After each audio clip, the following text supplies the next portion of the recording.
សេចក្តីអធិប្បាយត្រីឆ្លាមជាត្រីមួយប្រភេទដែលរស់នៅក្នុងទឹកសមុទ្រឬទឹកប្រៃហើយជាត្រីដែលមានតម្លៃថ្លៃសមរម្យត្រីឆ្លាមជាប្រភេទត្រីគ្មានស្រកានិងមានរូបរាងស្រដៀងនឹងត្រីបាឡែនត្រីនេះមានប្រវែង18ម៉ែត្រនិងមានទម្ងន់50តោន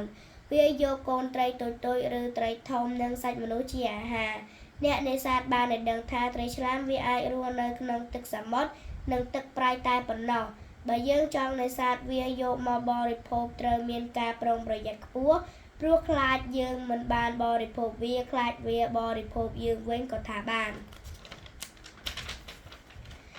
គេអាចយកត្រីឆ្លាមទៅធ្វើម្ហូបបានពីរមុខពិសេសស៊ុបត្រីឆ្លាមមានឱជាតិរសឆ្ងាញ់ពិសាលើសត្រីដទៃទៀតដូច្នេះអ្នកនេសាទគប្បីគោរពច្បាប់នេសាទគ្រប់គ្នាដើម្បីថែរក្សាត្រីឆ្លាមឬត្រីផ្សេងទៀតឲ្យគង់វង្សពិសេសពូជត្រីដ៏កម្រនេះទោះបីបច្ចុប្បន្ននៅមានមួយពីរក៏ដោយប៉ុន្តែថ្ងៃក្រោយអាចនឹងដាច់ពូជងាប់មិនខានជម្រាបលា